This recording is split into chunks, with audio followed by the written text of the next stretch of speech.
Senhoras e senhores, queridos amigos e irmãos do Ideal Espírita Cristão, boa noite para todos. Nós agradecemos de alma e coração a coordenação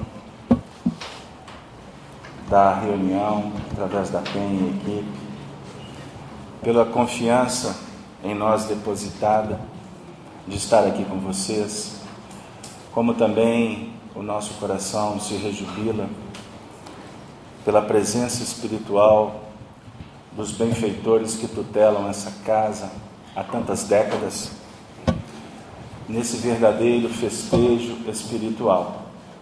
Para nós é uma honra revê-los, porque estávamos com saudade de todos. E o nosso companheiro, o poeta, nos brindou com uma música de João Cabete, o que para nós também enaltece ainda mais estas expressões de fraternidade que, manifestando o amor de Deus, o bem que perpassa os corações aqui presentes, nós vamos nos alimentando espiritualmente. A Casa Espírita tem a função precípua de divulgar, estudar a doutrina espírita. Mas a Casa Espírita também, no seu laboratório bendito, nos oferece esse contributo de bênçãos que alivia as nossas dores, a medicação que vem dirimir as nossas doenças morais, psicológicas, mas não podemos olvidar que a dinâmica do amor é a base de sustentação de todo o trabalho cristão. E aí, sempre quando abordamos esse assunto, nós fazemos reverência ao momento em que Jesus, no capítulo 6 do Evangelho de João, se intitula O Pão da Vida. André Luiz, no livro Nosso Lar, vem esclarecer para nós que o amor é o alimento das almas. Então estamos nesse momento ansiando, carentes, sedentos, por amor. Por isso o vazio, por isso a dor, por isso o conflito, por isso as incoerências, a violência, por ausência de amor. Então a nossa tarefa aqui na casa hoje é tentar de alguma forma trazer Jesus para perto de nós, porque nós estamos profundamente saudosos do Mestre dos Mestres.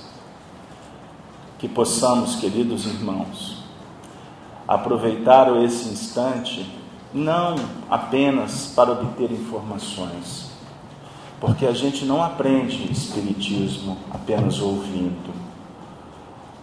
O Espiritismo é revelado para nós através das exposições, das atividades, dos cursos, mas aponta para nós um horizonte de muito trabalho, de dedicação, de esforço, porque é no movimento em que nós empreendemos na nossa intimidade é que nós vamos operacionalizando então a aquisição dos valores imperecíveis.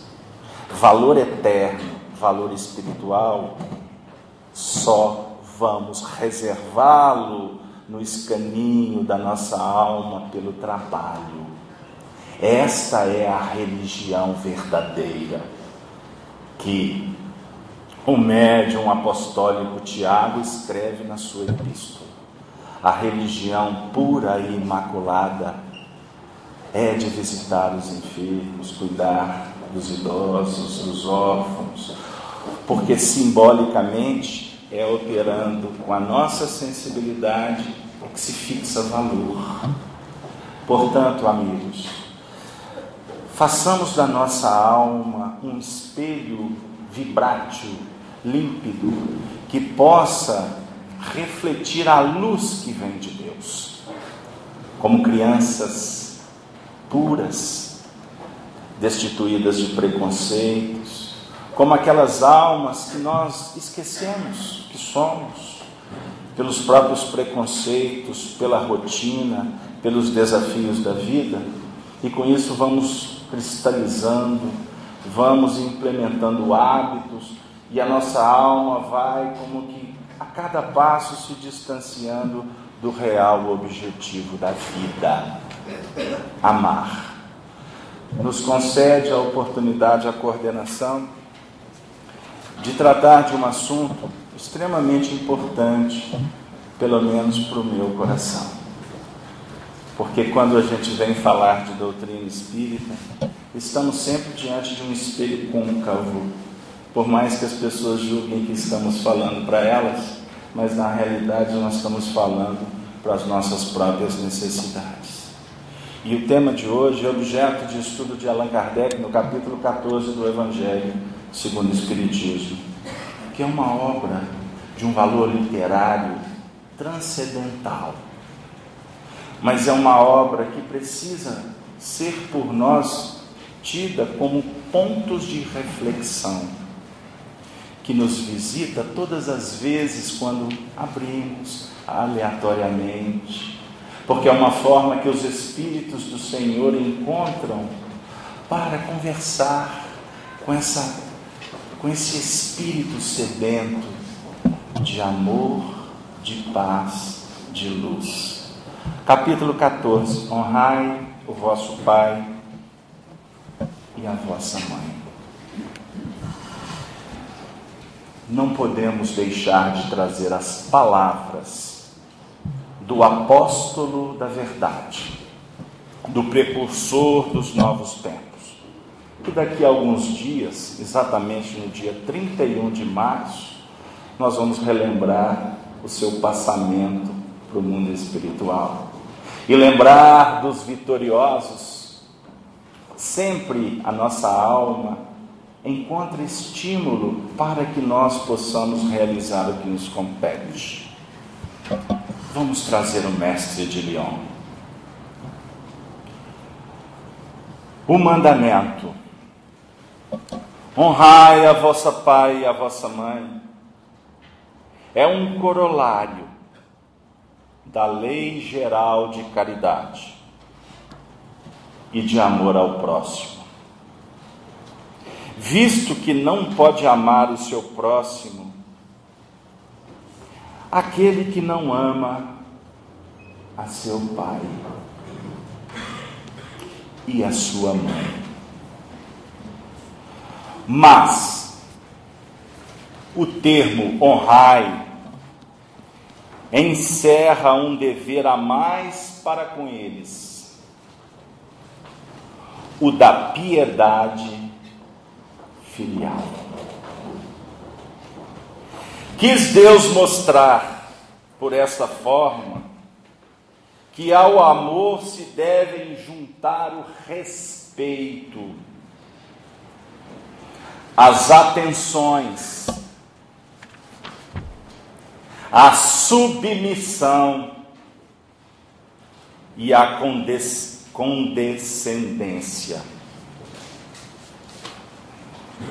o que envolve a obrigação de cumprir-se para com eles, de modo ainda mais rigoroso, tudo o que a caridade ordena relativamente ao próximo em geral. Esse dever se estende naturalmente às pessoas que fazem às vezes de pai e de mãe, as quais tanto maior mérito têm, quanto menos obrigatório é para eles o devotamento. Deus pune sempre com rigor toda violação deste mandamento. Honrar a seu pai e a sua mãe não consiste apenas em respeitá-los, é também assisti-los na necessidade. É proporcionar-lhes repouso na velhice. É cercá-los de cuidados, como eles fizeram conosco na infância. Sobretudo, continua Allan Kardec, para com os pais sem recursos, é que se demonstra a verdadeira piedade filial. Obedecem a esse mandamento os que julgam fazer grande coisa, porque dão a seus pais o estritamente necessário para não morrerem de fome, enquanto eles de nada se privam, atirando-os para os cômodos mais ínfimos da casa, apenas por não os deixarem na rua, reservando para si o que há de melhor,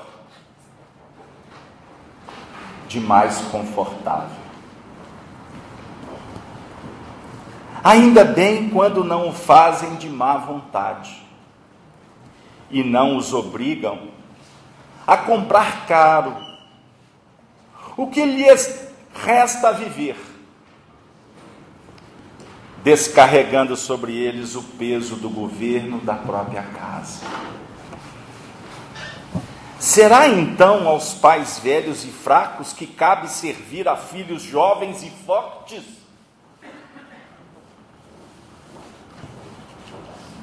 Ter-lhe-ás a mãe vendido o leite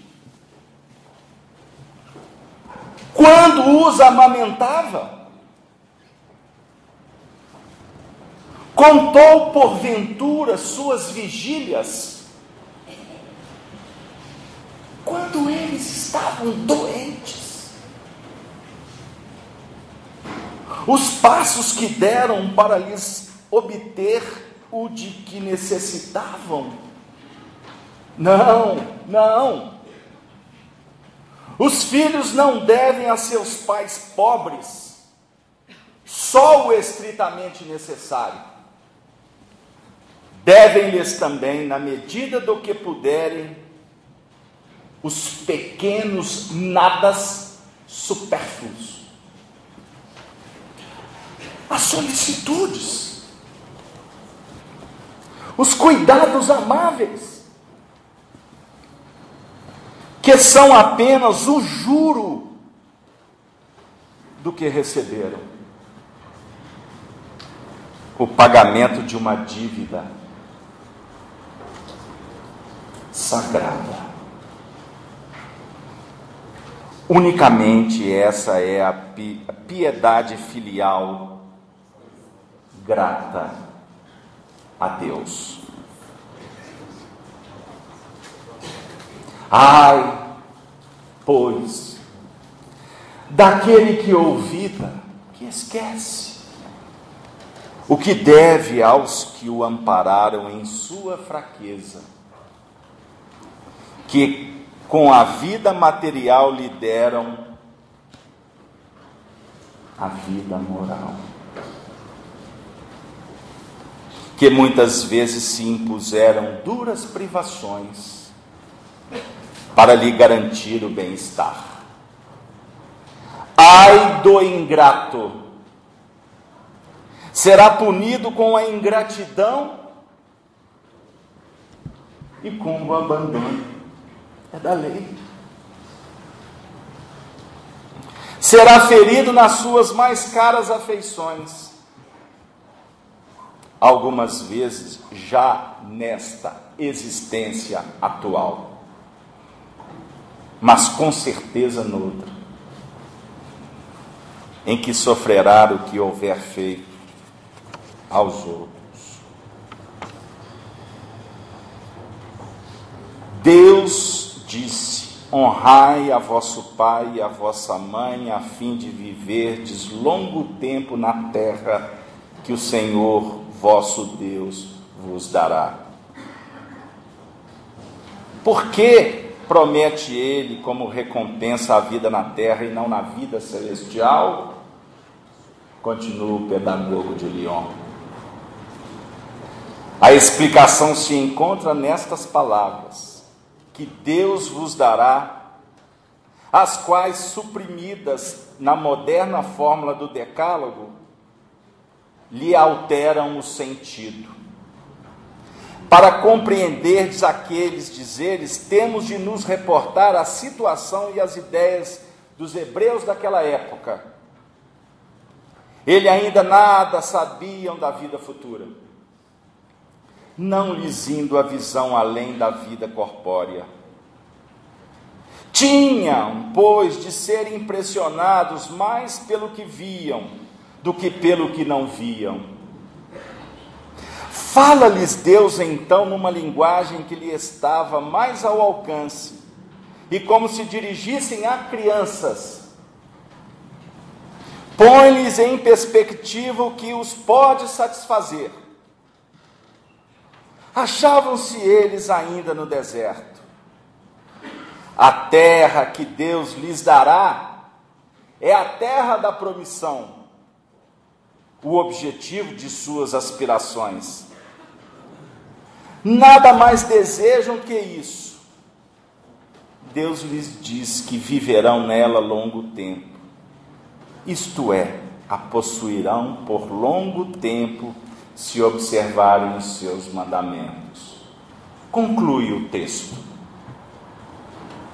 Mas, ao verificar-se o advento de Jesus, é chegada a ocasião de receber uma alimentação menos grosseira, como agora. Porque a terra prometida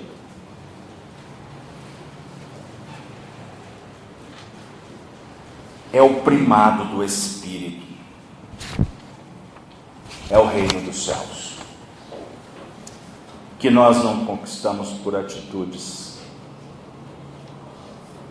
religiosas, sacramentais, litúrgicas, que não vamos constituir por medo, por culpa, vendendo imagem, buscando reconhecimento, aplauso, bajulação, dinheiro, fama, essa parte toda. O reino dos céus é estado de alma. Bem-aventurados os que têm olhos de ver e ouvidos de ouvir. A coordenação sabe que não temos estilo de ler textos, porque os textos podem cansar os ouvintes. Costumam ser longos e antididáticos. E para quem já trabalhou o dia inteiro, dá sono. E ajuda o obsessor a nos fazer dormir. Porque tem gente que vem para o centro para dormir.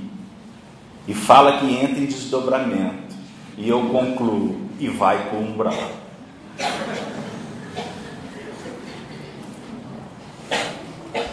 Nós lemos, porque não nos sentimos dignos de falar de um assunto sem trazer as palavras de quem tem autoridade moral. Porque o assunto mexe profundamente com a maioria dos habitantes da Terra, do plano da Terra ou dos desencarnados. Eu estava num velório há alguns dias atrás de um familiar muito querido e escutei do filho dele assim: eu tenho uma dívida com meu pai que jamais será paga, porque além dele ter concedido a mim a oportunidade da reencarnação, ele foi um pai que me ensinou a moral cristã, sem ser religioso. Porque ele foi honrado, trabalhou, exemplo de positividade, sustentação para a família. Ele se deu pela prole, sendo o namorado da esposa, o amante, a moda antiga, do tipo que ainda manda flores. E eu estava diante de um filho reconhecido. E quando me pediram para falar no ambiente, só me restou dizer para ele: louvado seja Deus, meu filho. Porque a gratidão, ela é filha legítima da caridade. E a gratidão, quando nos remetemos a essa reflexão, é aquela operacional. Não é gratidão de palavras. É aquela que nós vamos viver o testemunho, não para retribuir, porque espiritualmente não se retribui o bem. Porque o bem legítimo vem de Deus. E a gente acha que o bem vem do próximo. Jesus não aceitou o título de bom, porque ele falou que bom é o Pai que está nos céus. Ele disse que não veio fazer a obra dele, Jesus. Ele impessoaliza e define que a obra é divina. Eu venho em nome do meu Pai. Mas quando nós somos tocados por aquele movimento do bem, que na figura dos pais podem representar nobreza, equilíbrio, entrega, sacrifício, desprendimento, honradez, lisura, honestidade, cabe no vocabulário atual de toda a eternidade, para não dizer de todos os mundos. E o pai, à medida que ele vai encanecendo os cabelos, as rugas vão visitando, ele passa a ser dois pais, um pai em duas dimensões, ou em 3, ou em 10, porque ele começa a se tornar pai dos nossos filhos, eles vão se tornando avós. Isso tudo mexe com a nossa história, porque todos nós, como aprendizes, temos necessidade de mestres, tão carentes nesse mundo atual. E nós, muitas vezes, no dinamismo desse contexto material, nós estamos perdendo esse elan, nós estamos deixando de valorizar o clã, nós estamos esquecendo que a espiritualidade, nós espíritas e os sociólogos do mundo, que admitimos que a família é a célula da sociedade, base. A família é enferma, a sociedade é enferma.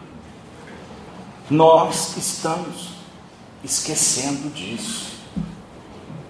Com isso, filha, a fraternidade fica de lado. Porque a gente tem tempo para o Facebook, a gente tem tempo para o computador, a gente tem tempo para o namoro, graças a Deus, para o passeio, para a viagem, entretenimento, para a escola.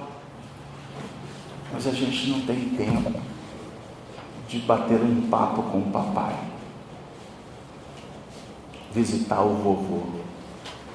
E quando eu falo papai e vovô, eu estou falando de todos aqueles que a providência divina está colocando no nosso caminho, porque representam as vozes dos céus, ou deveriam representar, porque nem todos os pais conseguem realizar a obra que lhes foi confiada. Por quê? Esquecendo que eles são pais, todos eles são espíritos como nós outros, que estamos num processo evolutivo entre acertos e desacertos, tendo a oportunidade de escolher, porque a evolução, o ingrediente fantástico dela é poder escolher. Nem sempre o resultado é o mais importante, embora os religiosos gostam tanto dos resultados. O grande lance é participar. Obviamente que os resultados são indicadores para novas escolhas. Mas o caminho, certa feita disse Hermes no Egito, há 3.000 anos atrás. E outro dia eu escutei na música do Skank, ou melhor, do Titãs. O caminho se faz no caminhar.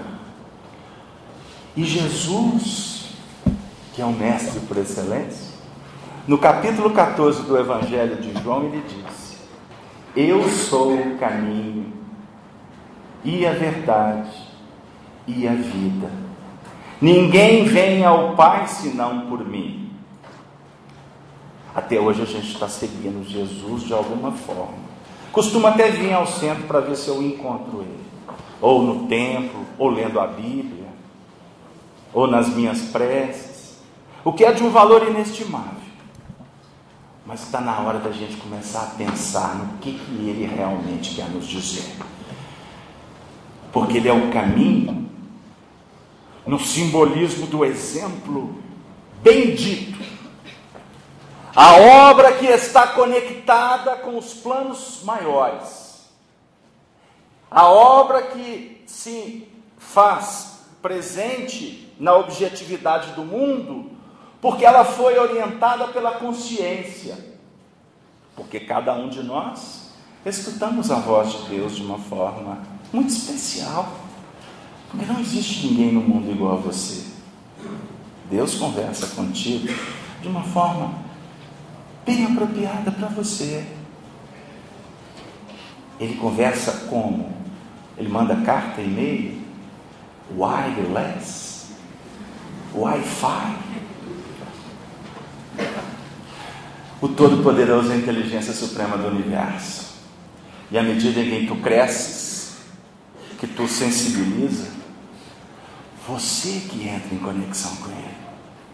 E ele vai te responder pela forma com que tu irás ver a vida. Questão 621 do Livro dos Espíritos, Silas. Aonde está escrita a lei de Deus? Kardec perguntou. Todos nós já decoramos, não já? Na consciência. Aí eu costumo perguntar, brincando, dizendo: você tem ouvido?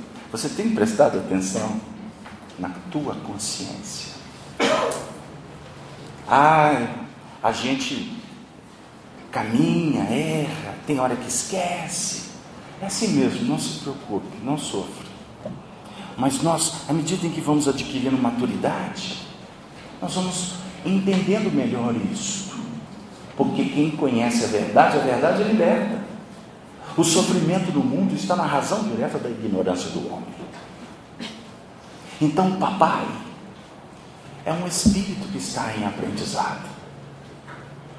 Mas o texto, o contexto, a importância da nossa reflexão, sem nenhuma ousadia de minha parte, é nesse momento verificar que nós precisamos de cuidar mais do papai, independente do que ele fez ou do que ele faz. Mas devemos ser gratos a ele. Foi o que Jesus fez entre nós, quando mergulhou na carpintaria, no simbolismo do convívio com José, que afirma Emmanuel, um texto que nós temos muito carinho, que está inserido no livro Levantar e Seguir, quando Emmanuel apresenta para nós José como o apóstolo do silêncio. Não existe na codificação espírita, nos textos psicografados, nenhuma referência com autoridade a José como Emmanuel fez. Ele veio ao mundo para se calar, para que o filho se agigantasse. Postura dos educadores. Eles fazem e eles vão se apagando. Mas nós vamos voltar na reflexão de que os nossos pais não são perfeitos. Eu não falei da mamãe. Sabe por que eu não vou falar da mamãe? Não está nos planos. Aliás, os planos não são meus, porque eu ia fazer tudo diferente. Porque as mamães já nos encantam. As mamães são representantes de Maria na terra. Por isso que elas não computam as vigílias.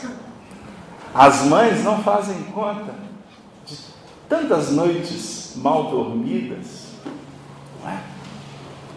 Do tanto que nos amamentaram. No meu caso, eu vou te contar uma fofoquinha. Lá em casa são 3. Eu era o mais velho. Eu era. Agora está todo mundo na mesma idade. Porque quando a gente vai ficando velho, todo mundo, né? A gente equipara. Aí eu nasci, amamentei até os 3 anos de idade.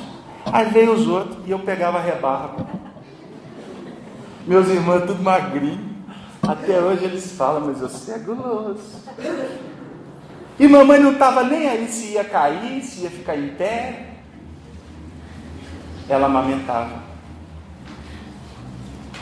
Eu não estou fazendo nenhuma enaltecimento vaidoso particular à minha mãe.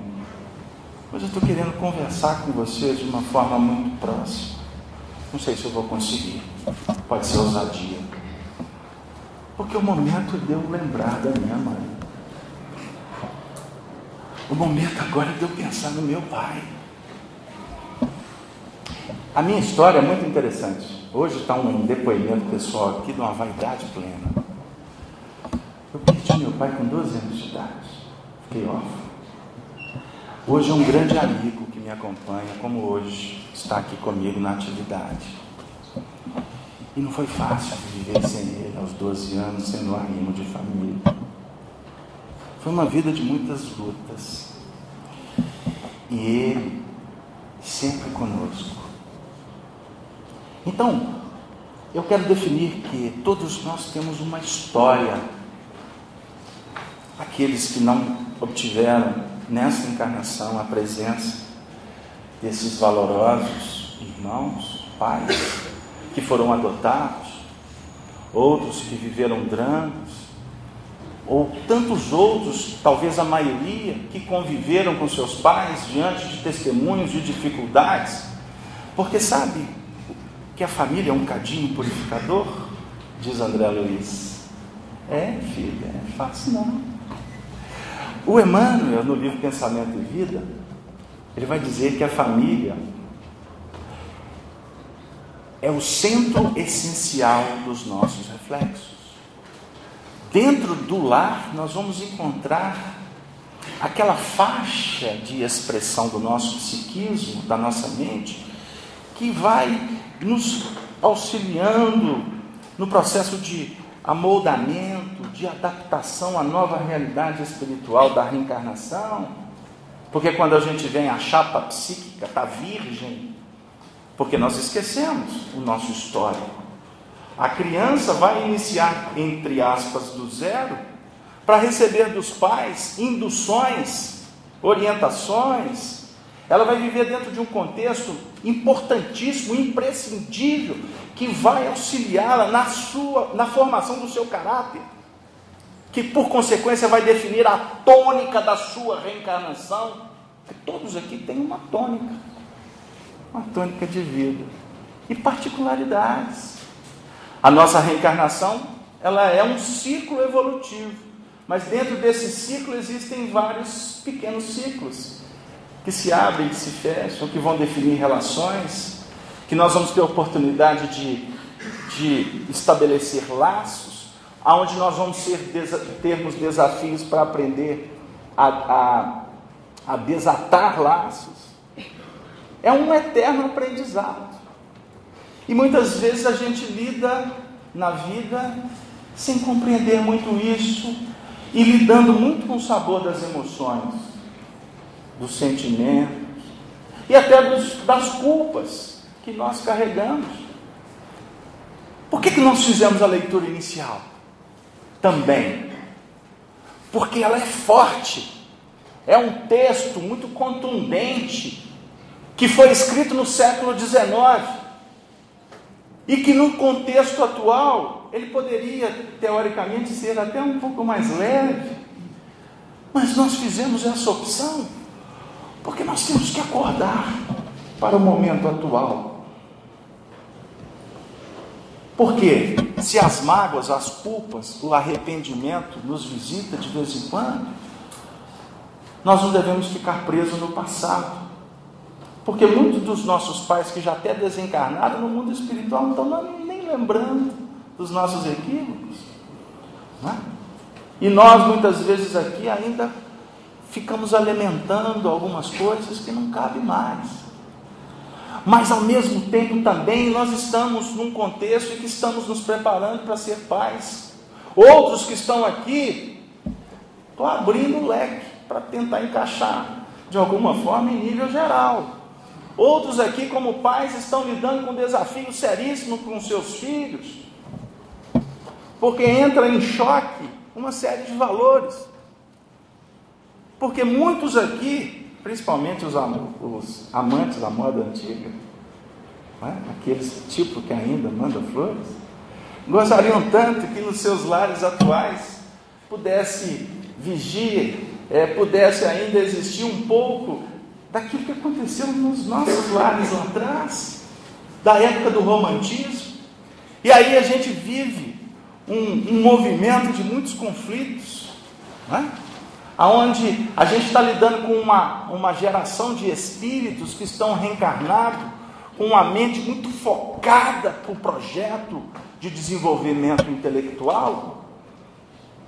Existem muitos espíritos reencarnando com compromissos sérios na área social, na área humana, não é? Nas áreas religiosas, enfim. Mas se a gente observar, a grande tônica desses espíritos que reencarnam hoje são aqueles que precisam de muito carinho, de muito cuidado, de muito tato fraterno, para que eles possam dar conta da desenvoltura que eles trazem do mundo espiritual e não se perderem nesse mar de consumismo e de prazer.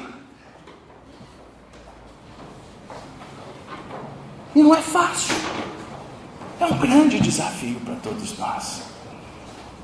E nós que estamos talvez representando aí, no meu caso, a geração dos anos 80, que tem uma turma que representa a geração dos anos 70, dos anos 60, eu não posso ficar olhando demais, porque vai estar achando que eu estou julgando indireta. Tem uma turma aqui que representa a geração dos anos 40, 30, 20. Imagina os desencarnados, século XIX, século XVIII. Que legal.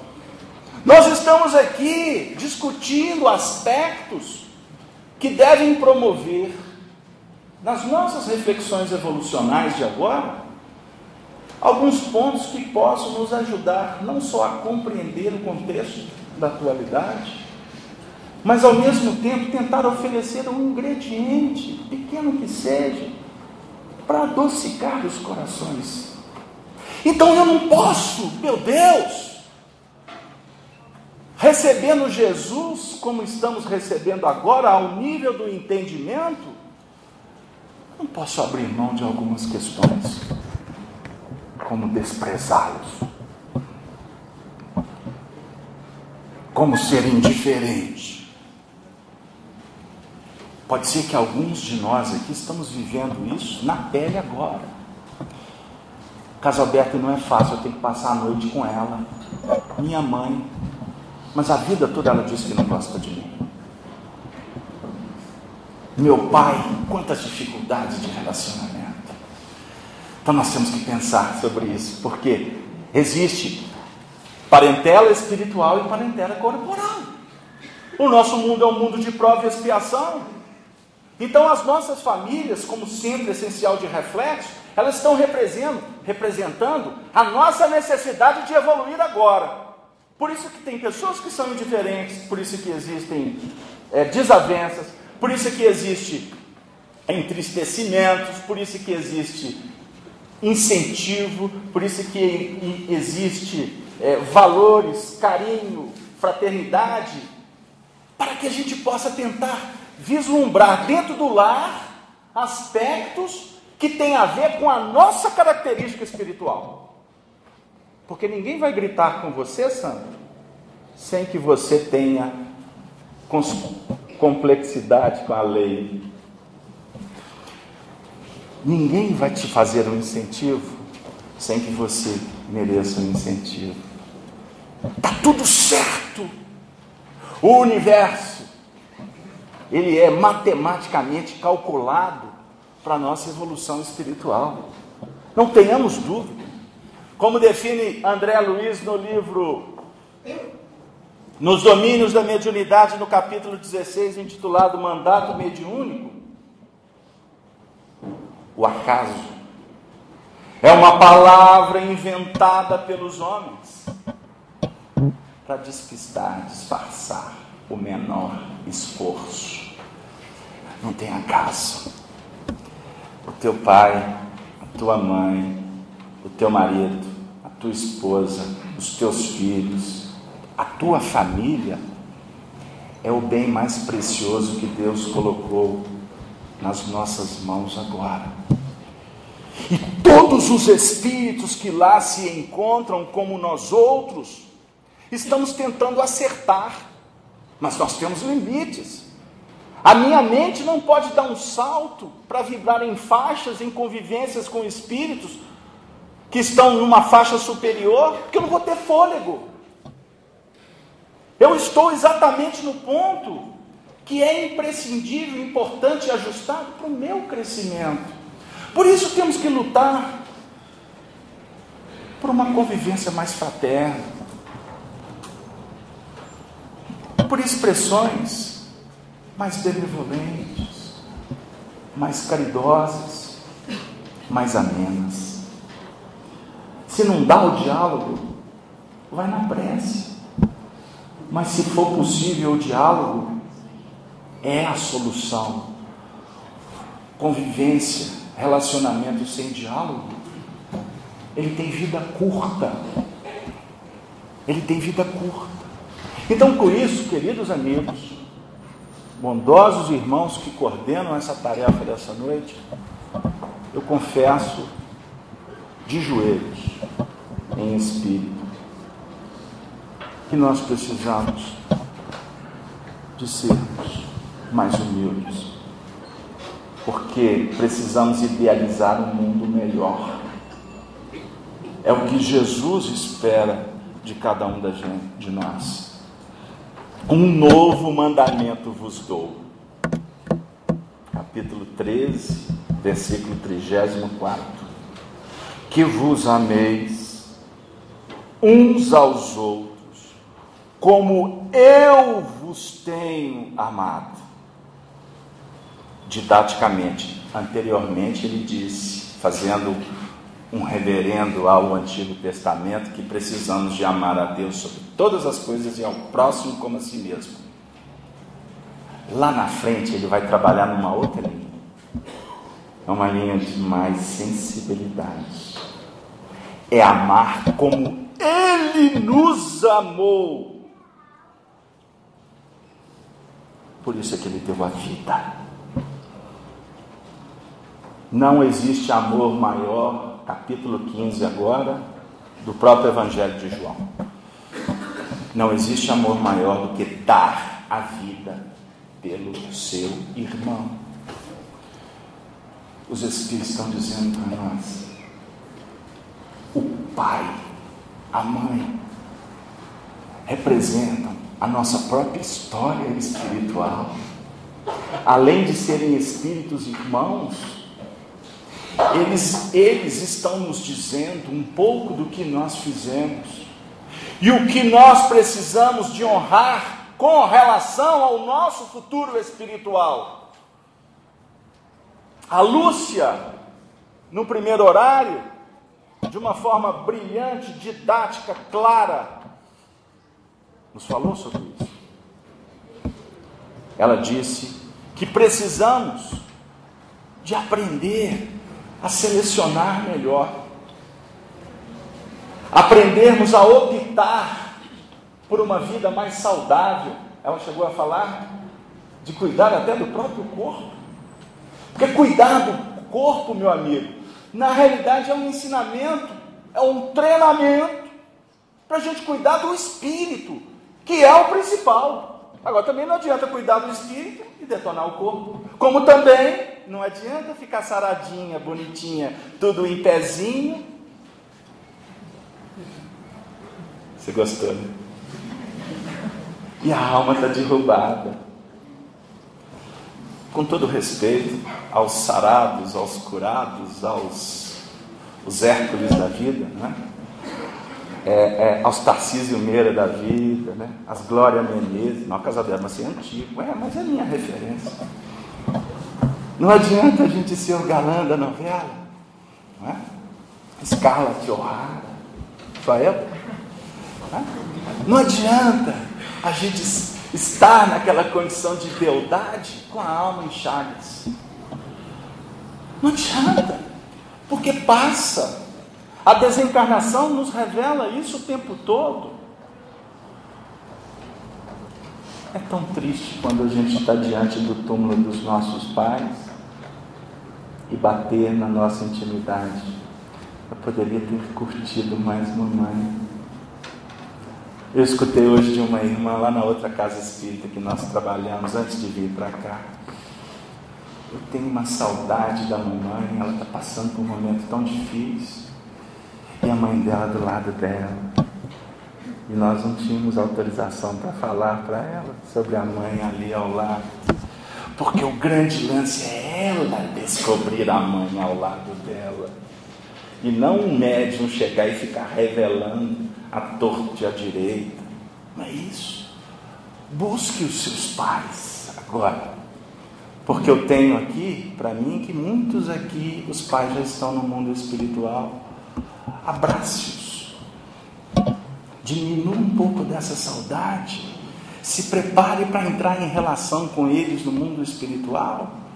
Porque para quem ama não há distância.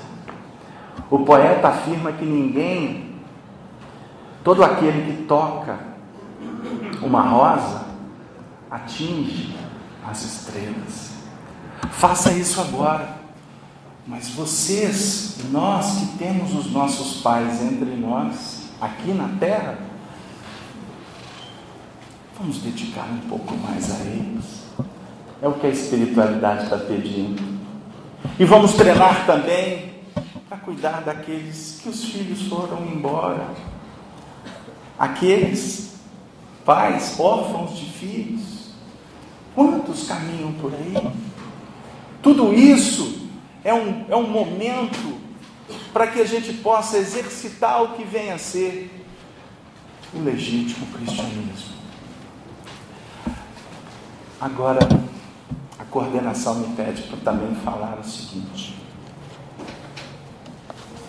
que o nosso marido também é nosso pai, que a nossa esposa também é nossa mãe. A convivência familiar para nós deveria ser uma meta de um valor inestimável. Mesmo que tu operes só no silêncio, só na prece, mas vamos valorizar a família. Vamos dar exemplos enquanto é tempo, porque nós não podemos ler o texto inteiro. E convidamos vocês a estudar em casa o Evangelho segundo o Espiritismo, porque nós precisamos de assumir de verdade a nossa responsabilidade de pais. Porque uma das dores mais cruciantes, dilacerantes, que um espírito pode sentir no mundo espiritual é ter falido junto com seus filhos. E quando nós, estudando os espíritos, falamos em quedas como pais, nós devemos lembrar que são aquelas quedas da irresponsabilidade, da indiferença, do abandono. Diferente dos pais que estão lutando e, como todo bom pai, toda boa mãe, sempre idealiza um belo futuro para os seus filhos. E não tenhamos dúvida de que, na maioria das vezes, nós não vamos alcançar essa meta, porque os filhos não são nós, os filhos são de Deus. Portanto, ensina Emmanuel, faça a tua parte com amor e dedicação, sem esperar a colheita. Faça por amor, porque quem ama não exige, não cobra. Quem ama não desrespeita. Quem ama auxilia sempre e entrega sempre para Deus os destinos daqueles que a providência divina depositou relativamente em nosso coração. Queridos amigos, que Jesus possa se fazer presente no instituto sagrado chamado família. Se nós pudermos, levemos o Evangelho para dentro dos lares, porque a senha para a vitória do homem na terra é a senha da caridade. E nós não faremos caridade com legitimidade sem Jesus no coração. E no nosso caso, como espíritas, com a fé raciocinada que Allan Kardec representa para nós nos tempos atuais como uma chave bendita que nos coloca em condição de estar diante da verdade em todos os tempos, em toda a eternidade que nos aguarda. Que esta reunião possa significar então para todos nós um estímulo ao bem viver, saindo daqui esperançosos que a felicidade na terra é utópica. Um músico na década de 70 disse que felicidade não existe. O que existe na vida são momentos felizes. Que possamos dinamizar cada vez mais esses momentos felizes, lembrando que eles nos preparam para os momentos desafiadores. E diante do desafio, a alma se engrandece, alçando voos maiores, desenvolvendo as duas asas, a asa da sabedoria e a asa do amor, que há nos levar ao cimo da luz e nos encantarmos, nos adormecermos na paz da consciência com o Cristo.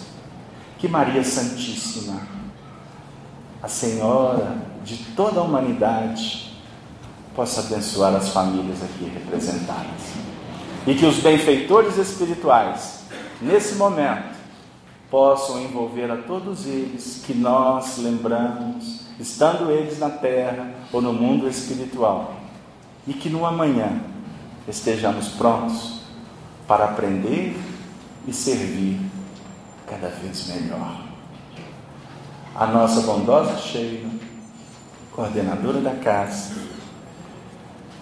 simbolicamente entrega uma rosa para cada um presente nessa assembleia e nos concede a responsabilidade de levar essas pétalas para todos aqueles que o Senhor então nos concede a honra de estar junto com eles.